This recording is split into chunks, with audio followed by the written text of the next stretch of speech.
외적 심의라는 것은 집합적 심의를 말해요. 그래서 내적 심의가 집단의 경우로 확장된 걸 말합니다. 그리고 집단 구성원들이 공동의 문제에 대해 의견 교환을 통해서 최선의 결과에 도달하려는 집합적 숙고예요. 그래서 여기서 뭘 할 수 있냐면 내적 심의든 집합적, 이거 못하네요. 집합적 심의든 모두 숙고의 과정이 있습니다. 그럼 차이는 뭐냐? 내적인 거는 개인적인 숙고인 거고, 집합은 집단 구성원들이 모여서 숙고를 하겠다는 거예요. 집합적 숙고예요. 못하네요. 보시면 되게. 자, 이렇게 얘기했고, 민주주의와 관련된 건 내적 심의죠.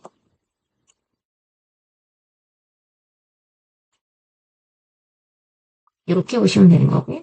그 다음에 세 번째, 심의 민주주의자들이 뭐라고 했냐면, 투표가, 자, 일단은 얘네들은 뭐라고 얘기했냐. 쭉 한번 써볼게요. 자, 심의 민주주의자들은 뭐라고 얘기했냐. 투표가 구성원의 선호를 제대로 반영하지 못한다. 여기고 있고요. 두 번째, 심의를 통해 합의에 도달하지 못하더라도, 자, 무조건 합의가 중요한 게 아니에요. 심의는 민주주의의 정당성을 높이는 데 기여한다. 자, 라고 봤고요. 합의에 도달하지 않아도 돼요.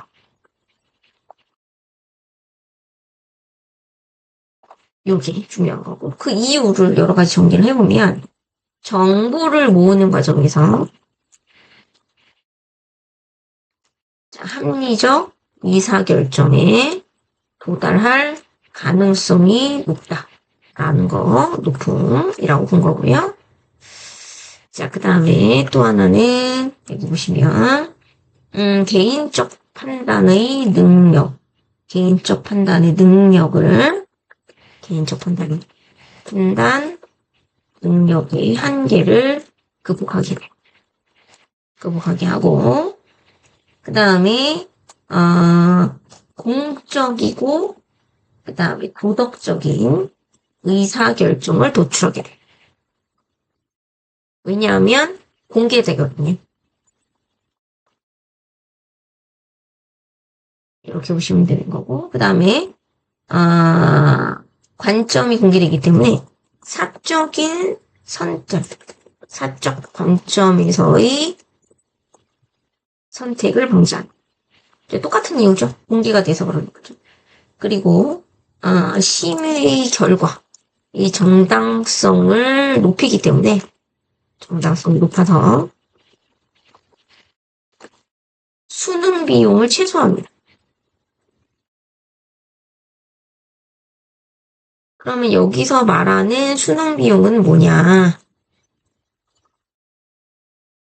수능 비용이라는 건 법규, 질서, 제도를 정착하는데 드는 비용이고요. 이렇게 보시면 되는 거고요. 그리고 또 하나, 심의를 통한 경험은 다른 심의 과정에서도 합리적 의사결정을 도출합니다. 그러니까 선순환이에요, 선순환이고. 그러니까 지금의 심의의 경험이 다음 심의에서도 이어진다라는 거예요. 그리고 우리가 또 읽었던 것 중에서 네 번째 한 게 뭐냐면 심의가 보편화되지 않는 이유, 되지 못한 이유에 대해서 얘기를 한 거고, 이건 스스로 나올 만해요. 사회 규모 때문에. 이렇게 다른 말로 하면 수천만에 이르는 구성원이 동시에 참여하는 심의가 불가능. 그리고 또 하나, 이러한 심의의 결과가 무조건 옳다고 볼 수는 없어요. 그래서 그래. 자, 요거를 정리를 하시면 되고. 그래서 결국은 여기서 다시 한번 하면 심의의 결과가 옳지 않을 수 있는 이유가 뭐냐. 이거 서술형입니다. 이 서술형. 그럼 왜 그런 거냐? 그렇게 봐야 되는 이유는 첫 번째, 합리적 무지에 있는 구성원들에 의해 의사결정이 왜곡될 수 있어요. 그러면 여기서 합리적 무지라는 건 결국 뭐냐? 자신과 관련 없는 문제에 대해 정보나 지식을 얻으려 하지 않는 사람이에요. 자, 않는 것이라고 하시면 돼요. 자, 여기까지가 우리가 읽은 거고요. 이제 마지막으로 좀 봐야 되는 건 제임스 피키신이 주장을 한 그 공론조사 과정 보시면 되는 거거든요. 자, 그럼 한번 볼게요. 그래서 제임스 피키신이 제시한 자 공론조사 이렇게 얘기를 했고, 아이고. 자, 그 다음에 그러면 공론조사 이제 순서를 보시면요. 첫 번째, 지금 공론조사는 맨 처음에 수기를 거치지 않는 다수의 사람을 대상으로 해서 이제 1차 조사를 하고 1차 조사가 이게 순서 1번이에요. 1번. 그리고 나서 그 수기를 통해서 이걸 통해서 수기 과정에 참여할 이런 사람들을 뽑는 거죠. 그러니까 여기 이 과정에서 그러니까 1차 조사를 하는 이유는 1차 조사를 실시하는 이유는 합리적 무지에 있는 사람들을 제거하는 거지. 그지? 합리적 무지에 있는 사람들을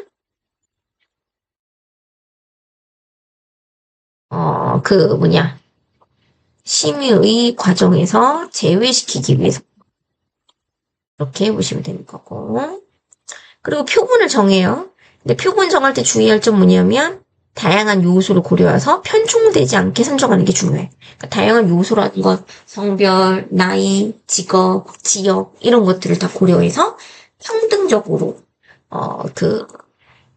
수기 과정 대상자들을 선정하라는 거죠. 자, 그 다음에 두 번째는 심의의 주체가 된 사람들에게 정보 제공해서 이제 숙고할 지식을 갖추게 만드는 거고요. 그 다음에 수기의 과정을 거친 참여자들에게 동일한 조사를 합니다. 그러면서 수기를 했을 때와 수기를 하지 않았을 때의 그 의견의 변화를 확인하는 거예요. 이런 순서로 되어 있습니다.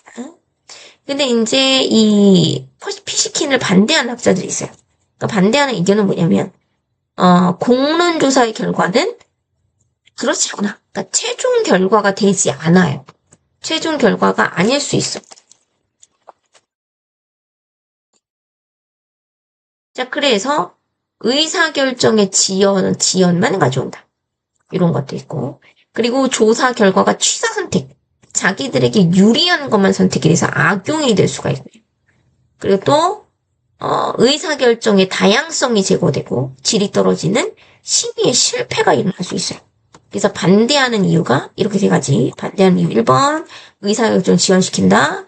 두 번째 악용된다 결과가. 그 다음 세 번째 다양성이 제고된 심의의 실패가 일어날 수 있다. 이렇게 정리가 되는 거고요. 요거 나머지 정리 한번 해보면 자 5번 제임스 피키신이 제안한 공론조사의 과정 이렇게 보시면 되고요. 자 결국 이 조사 기법은 어떤 거냐면 표본을 추출하는 거예요. 이한 조사 방식에 참여자들의 학습과 토론 등을 통한 수기의 과정을 결합한 조사 방식이에요. 표본 추출 플러스 수기의 과정 이렇게 보시면 되는 거고요. 그래서 과정 첫 번째 1차 조사를 하는데 수기를 거치지 않은 다수의 사람에게 1차 조사를 합니다. 그 다음에